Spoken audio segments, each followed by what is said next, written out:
Well, welcome everybody. My name is Kevin Ring, president of FAMM, and I could not be more excited to have with us today in the office Matthew Charles and Naomi Tharpe.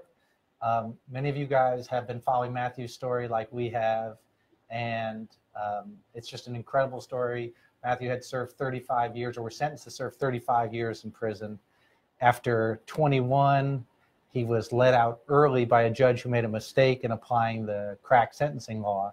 He spent 22 months of freedom, showed the world that he had been rehabilitated, got back on his feet, but the government appealed his release, and the appeals court said that he should have been back in prison, so they ordered him back for another 9 years, and that's where he went. And at that point, the whole world found out about his case, thanks to Julieta Martinelli, the reporter at NPR Nashville, who really brought his case to the country's attention.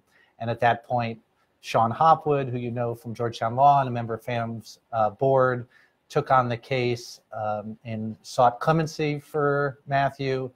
There was a petition that we started that got over 200,000 signatures, people asking for the president to commute a sentence. So Kim Kardashian was tweeting about his story. So we had all this great attention brought to Matthew's case. And as we were waiting for clemency, the First Step Act passed. And the First Step Act had a provision that made the 2010 crack bill retroactive. And although at the time not everybody understood that it was going to apply to cases like Matthew's, it did. Even though he was a career offender, it had the effect of reducing his statutory maximum, which then allowed him to go get resentenced. And at that point, the judge said, I'm ready to give him time served, and the U.S. attorney agreed. And so Matthew was released. When were you released? January 3rd. January 3rd. And so he's back, and we asked him to come to Washington to thank the members of Congress who worked on the First Step Act, thank the White House, tell them that we're grateful for these changes that allowed him to get free, but then also to tell them what else they could do. What are the next steps they should take? Because as Matthew will tell you, he knows a lot of people who are not getting a second chance who deserve it. So with that, I just want to say welcome. Okay. Oh, and many of you might remember Naomi, because Naomi was at our rally and lobby day last summer. And so she came and advocated on Matthew's behalf. And so we're glad she's here to meet with members of Congress again. So welcome, guys. And Matthew, why don't you tell everybody how it is to be out? Okay. I'm Matthew Charles, and it feels amazing. It feels wonderful to be out. It was something that I've been hoping would take place for over 21 and a half to 22 years, and finally it came to fruition. So it feels amazing just to be free and not having to worry about going back or committing any other wrong acts and going back, because I know that's not going to happen. And what about, I said you're here about the First Step Act. When did you hear about it? When did you think it was going to affect your sentence? What did you know about all that? Okay. Well, that was how, when I went back in May 14th, that's when I became familiar with the First Step Act. But it wasn't the aspect of the First Step Act that actually released me that I was familiar with. I was familiar with it because the guys that were in the county holdover jail that I was in was also talking about it, because it now allowed the judge to be able to have more authority in a courtroom as far as sentencing them, as well as it was implementing recidivism programs that were going to be offered by the Bureau of Prisons that would allow them to an incentive to take certain programs and to have their sentence reduced on a monthly basis. So that's how I became familiar with the First Step Act. And when I became aware with it, because it had implemented, or it was asking that programs be implemented to reduce recidivism, it was some of the programs that I was already familiar with, because by me being incarcerated for over 21 and a half years, I had took some of those faith-based and religious programs, as well as some of the other adult continuing education courses and stuff like that, but I took them on a personal level without the benefit of being able to actually receive an incentive for it.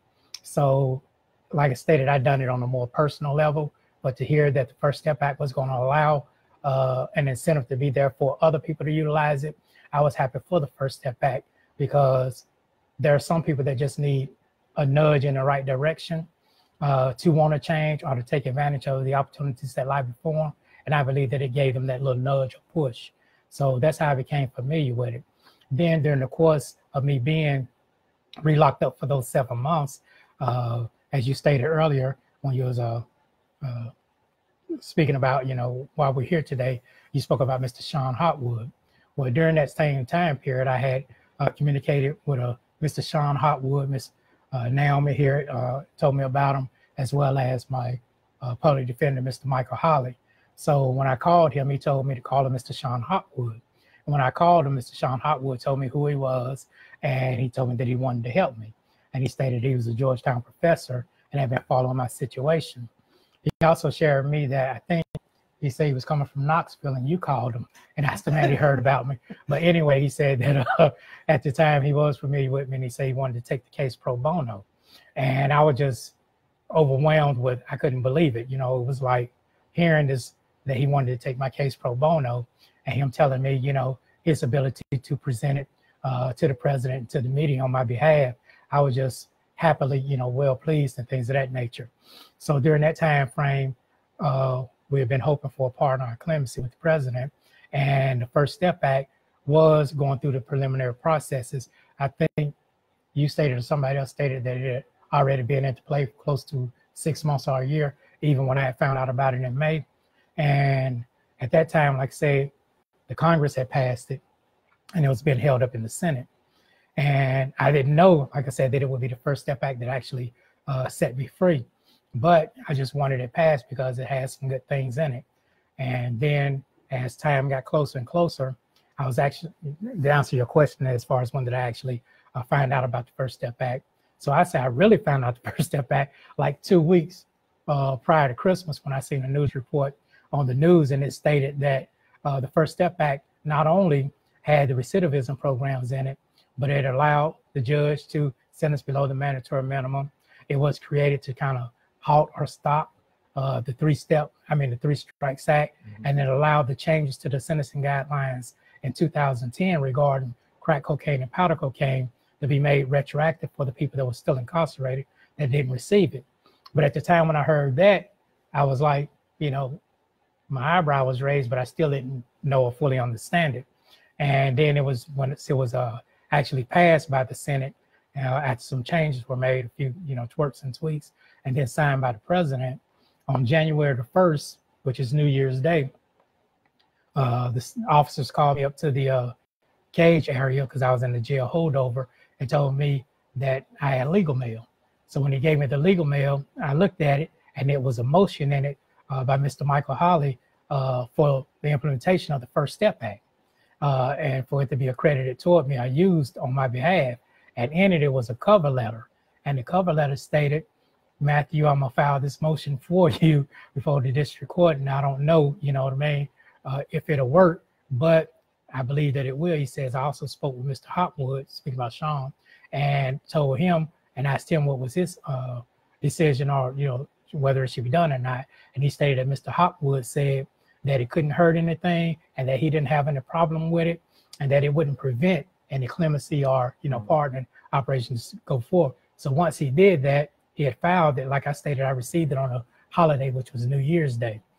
And as I'm sitting down at the bench area inside of that holding area, and I'm looking over it, and I'm reading it, and Mr. Michael Holly had filed a lot of litigation on my behalf over the last year. So I was like, okay, I see what it's stating, but I also knew the successes of some of the former litigation that he filed on my behalf.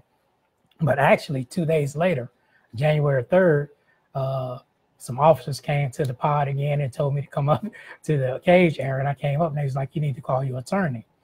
And I was like, call my attorney. And I told him, I said, well, the phones are down because they've been on the fritz all morning. And the fact that it was just a couple of days after New Year's, people have been trying to get on the phones to call their family, their children, and their friends, just to wish them a happy New Year's. So I told him the phones were on the fritz. He said, yeah, I know. He said, they're working on them up front. He said, but as soon as they come on, call your attorney. He said, it's important. So this was at like 10 o'clock in the morning. So at 2:30 or 3 p.m., the phones began to be operational, and I got on it and called the public defender's office. And Miss Mariah Wooten, she said, hold on, Mr. Charles. She said, I'm gonna get Mr. Holly in here. So when she called for Mr. Holly to come in, and after they both got there, she more or less said, are you ready for this? And I'm like, ready for what? And she was like, you going home, Mr. Charles. She was like, Judge Trogger signed your immediate release as time served this morning. And I was like, huh? And she was like, yeah. She said, I'm gonna try to get you out of there today. She said, if not, you'll be leaving in the morning. So I pretty much found out about the First Step Act affecting me in regards to the implementation of the changes to the 2010 sentencing guidelines, making them retroactive 2 weeks prior to that by watching a news broadcast while I was in the Kentucky jail. But still, like I stated, didn't fully understand how it had been implemented. And we had already placed my hope into receiving a clemency or pardon. And then to receive that motion on January the 1st, which was no mail was running that day. So that was a miracle within itself. And then to find out 2 days later that the United States Attorney's Office had conceded and stated that they didn't have any problem with it and that the judge had ordered my release. So I would say within a 2 to 3 week period that actually the First Step Act in regards to releasing me bill was going to benefit me. That's amazing. So Naomi, you came last summer after Matthew was sent back to prison, and you came to the rally, you met with Tennessee senators, and everyone was already by that point aware of his case. And that's not usually the case for us. A lot of people, you know, they come and advocate for their loved ones and people don't know their stories and the rest. Everyone knew Matthew's. And I've been asked this a million times, but I want to ask you, what do you think it is about his case? What do you think it is that people just immediately gravitated towards and wanted to support? I mean, we saw TV. I mean, you had Dana Perino on Fox. You had Sean, who's, you know, gets a lot of people who want his help, wanted to do it. Everybody immediately gravitated. What do you think why that is? Matthew's story is unique. Yeah. I mean, and by me actually knowing him personally, you know, and seeing the humble spirit that he has, if you're around Matthew, he conveys that, and it's honest. And a lot of people don't realize there are other Matthews that's still in prison. Mm-hmm. And I think that's what really struck a lot of people, you know, just knowing that they know someone who has made changes and they're still incarcerated. Yeah. So it was just real. I think it was heartfelt, and it's a real story. But I think it was also like when there were news stories about it, you were there as somebody sort of standing in for us who didn't know him to say objectively, I'm around him. I see the change. You know, you didn't know him before, but, you know, you could say, this is not, I don't know what he was before, but I know what this person is now. Right. And I worry that that's what people don't have if they're locked away forever. You're right. Yeah. There's no one that can actually vouch for him and say, you know, this person has changed. Right. So I didn't know the Matthew before. So when I hear the stories, I cannot connect with the person that he is now. Yeah. And I can't tell you, people always say, it's a remarkable rehabilitation you've had, but we've talked about this before. There's other people who have been rehabilitated and some who just grew out of their crime, you know, young, careless, reckless young men, and they grew out of it. But yours does seem to have been different in the sense of you made a decision early on that you didn't want to be who you were before. And you're also very honest about who you were before. You don't say, oh, I was misunderstood, I didn't do anything wrong. You say, I've heard you say I was a bad guy before. Exactly. Can you talk about that change and why you decided to make a change and what prompted it? Well, the change that took effect in my life started in 1996. And it was a surprising change. And the reason I state it was a surprising change because it was a change that I necessarily didn't know was going to happen myself. What had happened was in December 1995, I was arrested on felony drug and gun offenses and placed in the Clarksville, Montgomery County Jail. And during that time, I had started talking with a guy named Jesus Duran, and we became friends in a sense. And once he was through with the prosecution and about to be deported, he ended up leaving me some things, and in those things was a Brown King James Gideon's Bible. And I didn't even know he had the Bible, nor did I ever, you know, speak about religion with him. And at that time, I was like, that's unusual. But because books were limited in the county jail, I did read the book. And plus, because he had given it to me, as a friend, and that was like only one thing he gave me, I think, outside of some toothpaste. So it was like 2 items I had received from him. So I started to read it, and I started to read it as a book. And from reading it, things just started to necessarily happen, with me, mentally, on the inside, my thought pattern and things of that nature. So I started attending some Bible studies and stuff that were being offered by the county jail. And in the process of that, whenever there was an invitation to receive Christ or a flyer telling you how to do it, I turned around and I did so, and I accepted the Lord Jesus Christ as my Lord and personal Savior.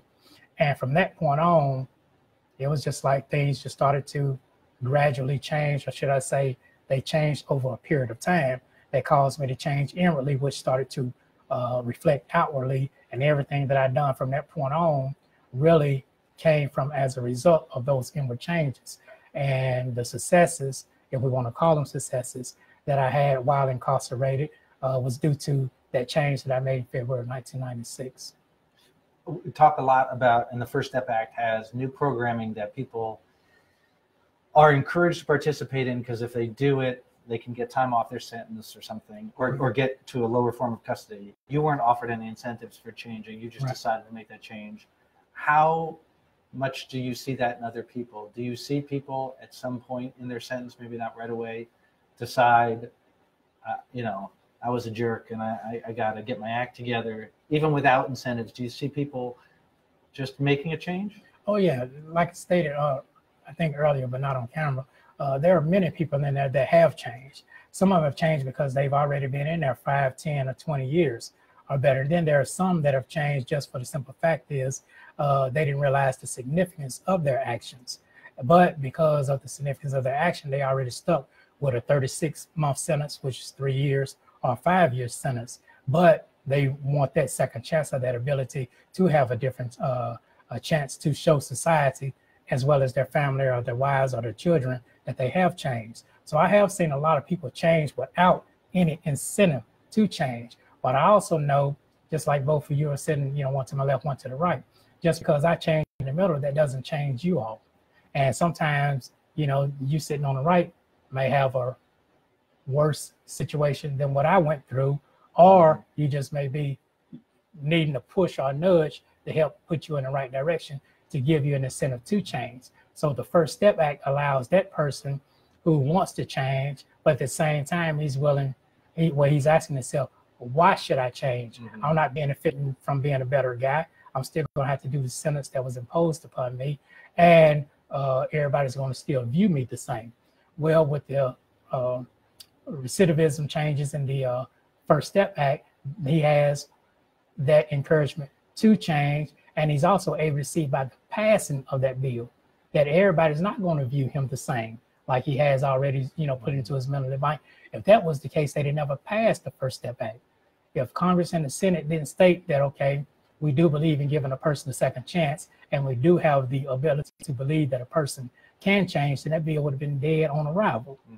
But by the fact that they voted for it, and then it was signed by the president and enacted, shows that your theory that even if I change, ain't nobody going to care, I mean, it's going out the window now. Mm-hmm. So that person now has a push or a nudge in the right direction to enroll in some of the programs and take advantage of what's been implemented, so that his sentence not only could be changed, but he can see that society is offering his hand to you. They'll walk beside you if you want them to, you know what I mean? Or they'll let you walk by yourself if you don't want to change. So one thing I'm most grateful about with a lot of our FAMM families that, sort of are active, is that they're willing to help others even when the law, like we have people whose loved ones are in state prison, but they were calling and writing on behalf of the First Step Act because they wanted to see some change take place. So people can be very selfless in that way. And I know that when you got released, even before you got released and we started the petition, they were sharing with all their friends, everyone was getting it out, which was really nice to see. And then when you got released, I remember the day we were posting all that information, and people were like crying. I mean, they were touched so much. They were like, they don't know you, but they were like, God bless Mr. Charles. And, I hope he has a good life. And it was so it was really moving. A lot of them are in the situation where their loved ones aren't being affected because the changes that they care about aren't retroactive. What's your advice on like keeping faith that like there's more to come, or that you know, you got to hold on, and because you must have lost hope at times, but then other times thought, no, I know there's change is possible. How did you, what would you suggest to people, for families going through that? Well, I would say in response to that is, I was on an emotional roller coaster. I did 21 years and 5 months before I was even released by Judge Sharp in 2016, which, you know, the government said was a mistake, and the Court of Appeals agreed with him and told me he didn't have authority to do it, which sent me back. But during that 21 years and 5 months that I was released, that I was incarcerated, I would say that the personal change that I had made within myself resulted in the person that I had became. But I have seen others in there that, like I was stating to you earlier, due to the amount of time that they committed or the significance of the crime that they committed, they didn't realize that the penalty was going to be so harsh. They changed because it was just in their nature to. Over a period of time, you know, when a person first comes in, oftentimes, you know, some of them have bitterness. They have bitterness because they feel that, you know, the government locked them up. They don't look at it from the perspective that, no, I committed a crime and the government enforced the law and issued the punishment for my crime. And it doesn't take more than a year to realize that, you know what I mean, come to the right conclusion on that. But some of them change, like I said, because they have children, grandchildren, some of them have spouses, and the spouses been crying out for them to change, but they never did. And while, you know, they ended up incarcerated. The children never had the dad or the granddad that they, you know, wanted to have, and them realizing that, because what time does, it sets you apart from society. It shouldn't always be to incapacitate you. It should be to rehabilitate you, but oftentimes it's just to incapacitate you, which separates you for a particular period of time away from society, where you don't have anything except yourself to deal with and your thoughts. And then you come to the quick conclusion that I'm on the wrong road, and I appear to be on the wrong road by myself. Although there's many others, you know, on the same wrong road, I'm still on this wrong road with them by myself. So a lot of them change just based off of that.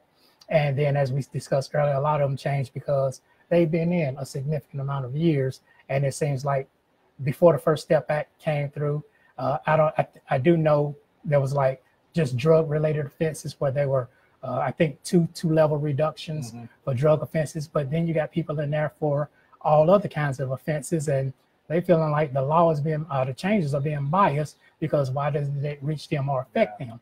So it's people like that that need to be reached, because everybody deserves a second chance, not just a particular class of people or group of people based on this particular crime. So a lot of them have changed because, like I stated, over the process of years, they were bound to change.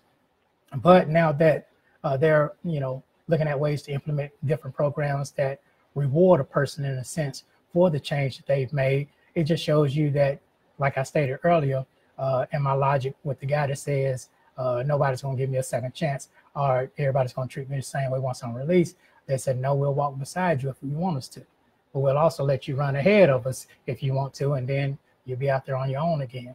So people are changing. They're going to change.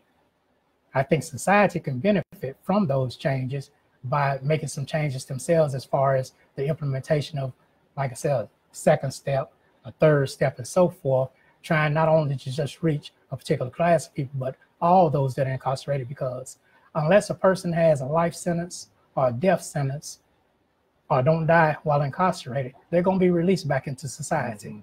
And when they're released back into society, some of them may be your neighbor, some of them maybe can't get in your neighborhood, but at the same token, they're still going to be walking in society among you whenever you come uptown, whenever you go out to the mall, whenever you go to a ball game, and you want that person beside you, whether you're aware of him or not, to be somebody that is a decent person, or is somebody that has been incarcerated but has changed to where you don't have to worry about that person. So I think that the way that things are going now, and to look at criminal justice and the necessary, you know, reforms that need to be made, is a good thing that don't need to be stopped.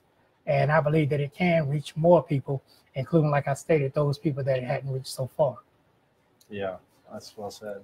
I want to bring in some of the questions that we're getting and encourage you to write if you have questions. We'll try to get to as many as we can. Zoe asked, what would help you adjust to your life on the outside, although you're just starting that? Right. But she also asked, what would have helped you as a youth? And that's a good question. I mean, were you reachable then? Was there something that could have helped, or what I would say you answered the first part of that question, what could help me now?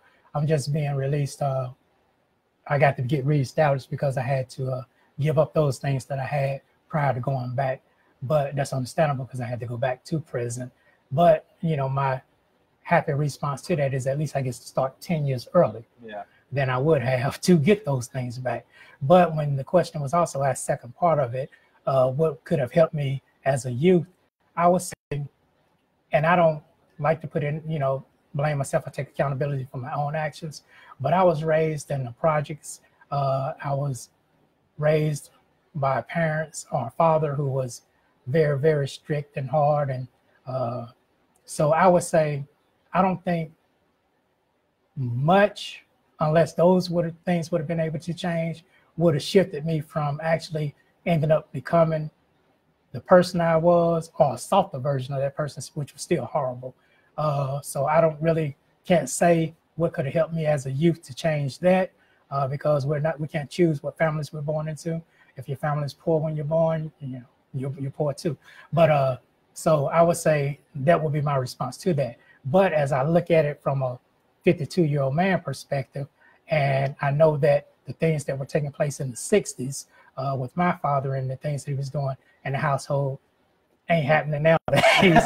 And the schools are catching it before anybody catch it, let alone your neighbor. So I would say some of those changes from the 60s, now we're living in 2019, is good for, you know, people won't becoming, you know, the person that they don't need to be based on the way they was raised in the household. But poverty is still poverty. But if there were like more programs, or, you know, like you got the YMCA, you got different, you know, little league teams and things of that, where they try to reach the young men or the youth at a young age, and, you know, start getting them to, you know, see a different side of life, volunteering, and get them to get some oriented goals, such as, you know, trying to graduate from high school, trying to go to college, or trying to get a good job and be a responsible adult.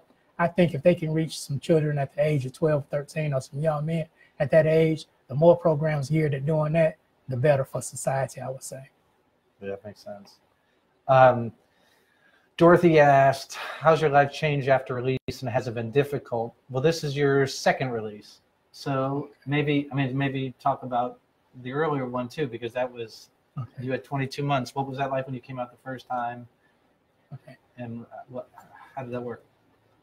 Okay, when I was released in 2016, the government had appealed immediately when when Judge Sharp had granted my release. They appealed it because they contested it.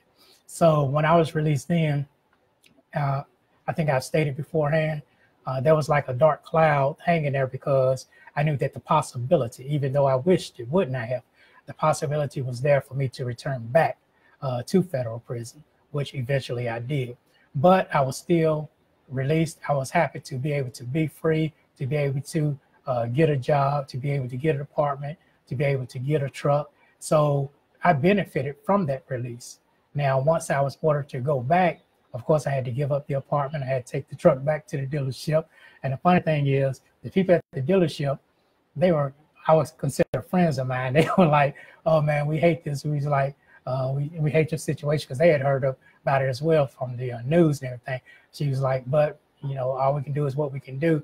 And she was like, well, you know, we had given your loan over to a different loan company. And she said, we'll tell them what took place with you and, you know, what type of person you was, but they may put it on your credit report. And it was funny when she made that statement, because I'm like, what's a credit report? I know what a credit report is, but I've been gone 21 years and 5 months. I'm like that. And now I'm back to go back for 10 years. Right. So I'm like, what's that? But I was, you know, like I said, I was happy to do that. But now that I'm released for the second time, without that cloud being held over me, still I have to, you know, attain an apartment, attain another truck.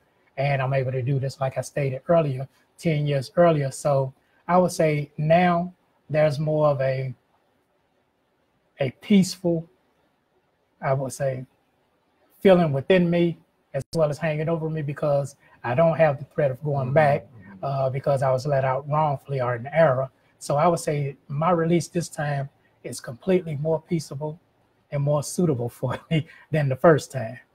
Gotcha. We got a question from Matthew Hurt, and Matthew is somebody who came to this case early too. Was really instrumental in getting a lot of attention into the public about this. He helped us place op-eds, and so we're grateful. There's a lot of people who helped, and Matthew was one of them, so I just want to give him a shout out. He asked, Naomi, what kept you fighting for Matthew when he returned to prison last May? Where did you find your strength? And I was thinking the same thing, which is a lot of people here are family members who are going through that roller coaster, and sometimes being on the outside. I mean, when you're on the inside, you find it like, I got to serve the sentence and I got to do what it takes. On the outside, how do you find a balance of like fighting for that person and caring for them, but also you have to live a life? So what was that like? It was difficult. It was difficult. Knowing Matthew and knowing Matthew didn't belong back in prison, but yet still, and I tell people all the time, I drew from his strength.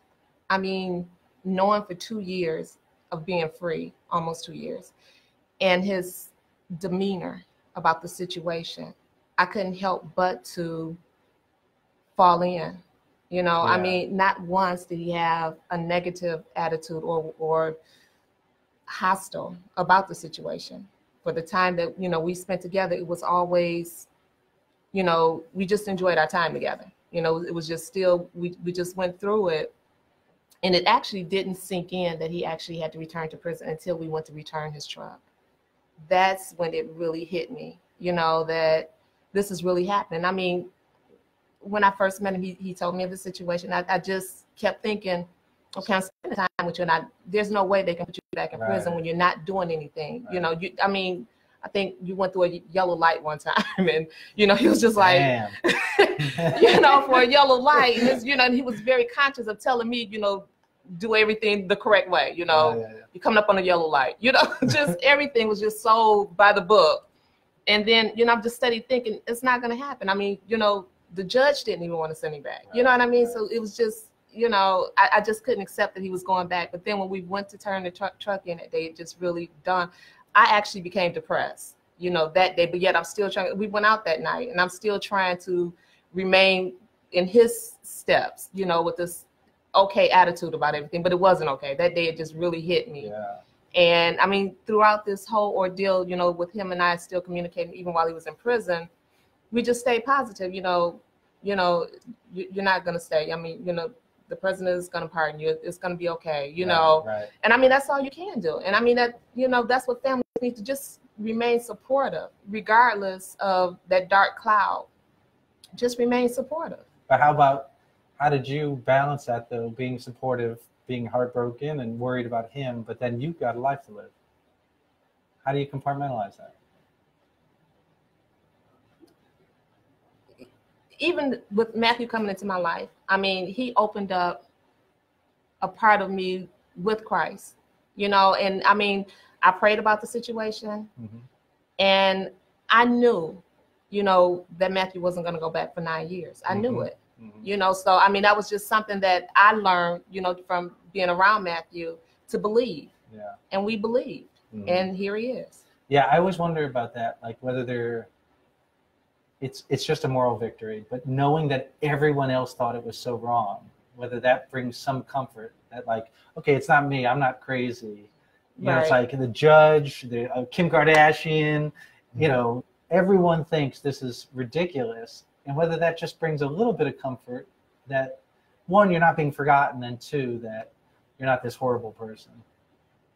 I mean, did that bring you peace at all, knowing that, like, people know this is ridiculous? Well, it definitely did. And like I was stating, the fact that, you know, all this was like new territory for me, especially when you hear about my past and who I used to be. And, you know, so I'm pleasantly overwhelmed that all these people are, you know, concerned about me and things of that nature. And I'm hearing it. And like I said, it was just, you know, had me amazed. And I was just real thankful and humbled by it. But to hear, like I said, that they were not only talking about it, but feeling the same way that you feel about it. And I was like, wow, it just opened my eyes to showing me that, like I was stated, you know, the opportunity to have a second chance does exist. Mm-hmm. We didn't mention somebody who I know you would want to mention, and that's Julie Martinelli, who was the reporter at NPR. And I swear by this. I think not only was your story awesome, she told your story really well, but I thought if she didn't take pictures of you, this still wouldn't have happened. Because I think there was something, you know, you were saying about him being calm, and something about that I thought conveyed in the pictures that she took of him, which was sort of this, you were looking at that person and thinking, oh my goodness, I can't believe we're going to send that person back to prison for 10 years. Like, and so there's something, I think, I hate that prisons are so walled off because we don't know who's back there. We've talked about this. They say it's the worst of the worst. Well, go see them for yourself, and you would know that's not true. We got to see you, and I think that made the difference. How did she reach out to you, and how did that story take shape? What it took place was my friend John Harrison out of Texas. He was like, once he found out that the Court of Appeals, you know, had agreed with the U.S. Attorney's Office to for the judge to reinstate my old sentence, he started just reaching out to whoever would listen. And if I'm not mistaken, he sent Julie a letter or a text or whatever, and asked her, you know, told her about my situation and story. And she actually, I guess, read it or opened it up, and then she was like, you know, taken aback by it. And then when she researched it and looked into it, she found out that that was what was actually happening. And then from that point on, she reached out to me. And that's how I come to know Julie Martinelli. Once she reached out to me and she told me that she was an NPR reporter, and that my friend John had contacted her and told her that, you know, I had served 21 years and a half without any infractions while incarcerated, and that I had participated in a whole host of programs. And I had been out for, I think, a year, a little bit over a year at that time, but was due to go back and serve another 10 years. She just told me that she wanted to speak with me. And once I spoke with her and she found out that these things were actually occurring, then her heart was moved, not just from this is a story-based form, but also like, this can't be happening. It just doesn't seem right. So once that happened, and I was able to sense that, and sense that she was genuine about helping me, although I received some ingenuine help at the time, as long as it was going to get the story out, but she was genuine about helping me. We just became friends and like family. I consider her a family. You know what I mean? She just was like, well, I'm going to, you know, take this to my editors and see what they got to say about it. And then when they heard the story, they was like, and like I say, everybody that hears it does that double take until they actually find out that, hey, yeah, this is what's happening. And it's the same general response. And once she did it, like you stated, she wrote the story. She published it. It aired on NPR Nashville, I think. And she did an amazing job, I would say. And from that point on, she just continued to, you know, follow up and do things on the story and get it out there.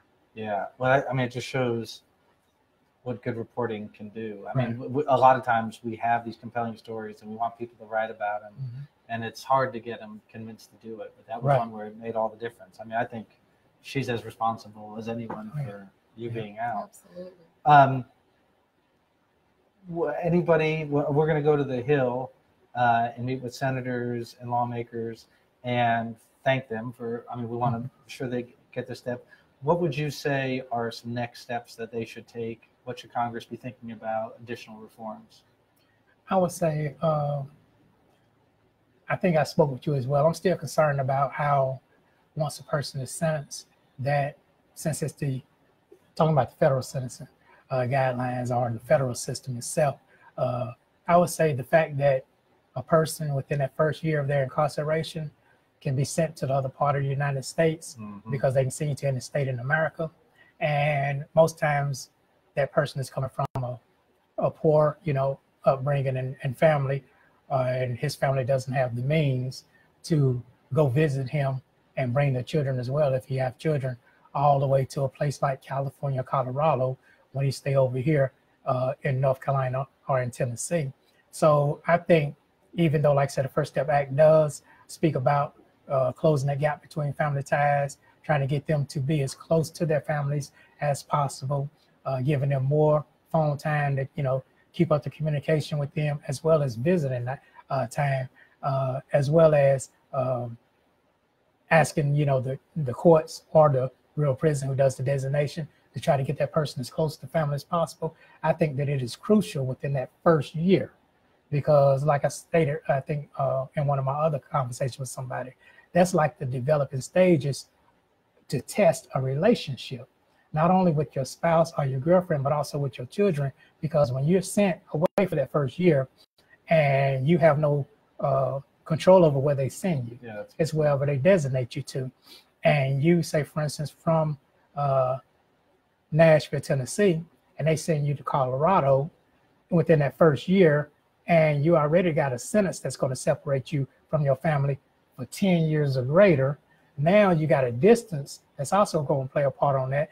I think that right there is like more burdening and depressing, and it causes the person to lose hope, even though they already been sentenced for a crime that they did commit, but it just causes them to be at that place depressed.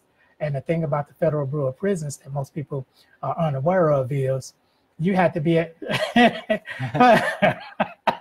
All right, for those of you who can't see, Sean Hopwood just popped and waved at us. Yeah, Sean Hopwood. All right. What you can't, okay, what most people don't know is when it comes to Federal Bureau of Prisons, you have to be at wherever they send you to. You have to be there for a year, at least 1 year, because financially, every person that's in the Bureau of Prison, if they say, I want to be transferred, financially, that's not going to happen. So with the Bureau of Prisons, they want you to be at one place for an entire year without any write-ups or infractions in order for you to be transferred. And so if you sent over 500 miles away, over 1,000 miles away from your family and your children, and you get there and you get a write-up for something simple, such as, I mean, if they come over and, they were like, okay, we got an inspection today. So your bed, on your bed. Right, your bed got to be fixed a certain way and no trash, and they find trash, and you get a write-up. Well, now you're going for 2 years, because it's another year from the date that you got that infraction that you got to have the clear conduct in order to even be put in for a request for transfer, not to get the transfer, to request a transfer. And at the same token, even if you're sent to the wrong prison, because oftentimes the person, when they first come in, get sent to the wrong prison. What I mean by the wrong prison is the wrong custody level. In the Bureau of Prisons, they have USPs, which are, for highs. They have the medium, then they have the low, then they have the camp. So if you're supposed to be at a medium facility and go to a high, are you supposed to be at a low facility and end up going to a high, because that has happened, then you're still stuck there for a year. Even though you're not supposed to be there, they put on you what they call a management variable, which says, although this is not your correct custody level, we understand that, but we're going to keep you here until this year or this management variable expires. So in other words, that first year of a person in incarceration need to be kind of made as close to the person's family and friends that they possibly can, because like I say, even though he's sentenced for a crime that he did commit, you can make a person without hope more hopeless. And another change that I think needs to be made is that there should be more halfway house time given, or more halfway houses, because at the moment they're limited in halfway houses as far as where a person once they're released can go to. And if it's filled up and that's the particular one you want to go to, you just got to stay behind bars. And so I would say coming in, that, and then another thing that me and Naomi was stating as well was, you got people coming in with that are addicts or they got mental problems, and it's noted that they have mental problems because the judge, when he sentenced them in their PSI report, which is called a pre-sentencing report, it dictates that this person has these addictions or has this mental condition. And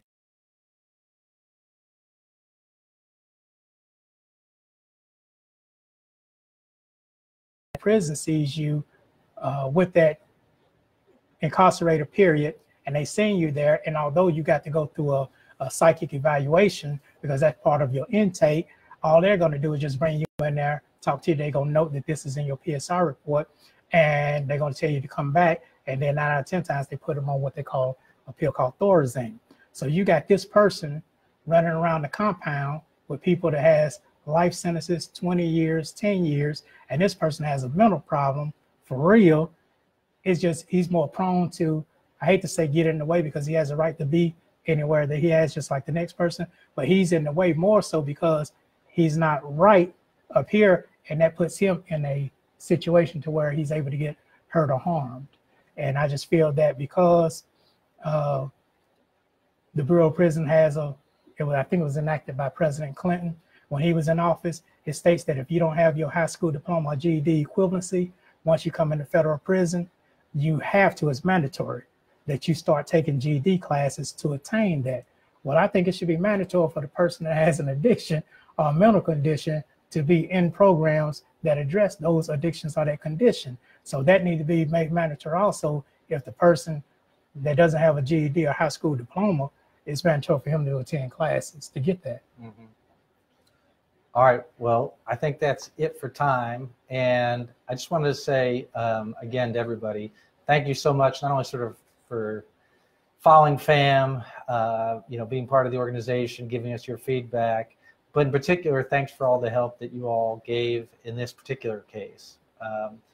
We don't always get to highlight individual cases, but sometimes we do because they show a problem in a way that other cases can't. And in this situation, I think highlighting Matthew's case of somebody who had a really long sentence, there was some violence in his past, he had a career offender. These were the scariest sounding words you could use, but people still realized he was over sentenced. And I think that was a good lesson for the whole country to learn, the fact that people were bringing him on the news to talk about this case, even though in other times this is a case that people wouldn't want to talk about. So I think it was really helpful. It has a good ending, which we're happy about. And we're going to go to Capitol Hill because so often we ask our lawmakers to do things and we criticize them when they don't, but we don't thank them and praise them when they do. And if you want to get these guys doing more and more of the right thing, we have to thank them when they take a step in the right direction. So that's why we thought it was important for Matthew and Naomi to come to DC this week so that we could do that. So we'll end there. I want to thank you, Matthew and Naomi, for taking time to do this. Thanks everybody for watching and for supporting us, and we'll be in touch.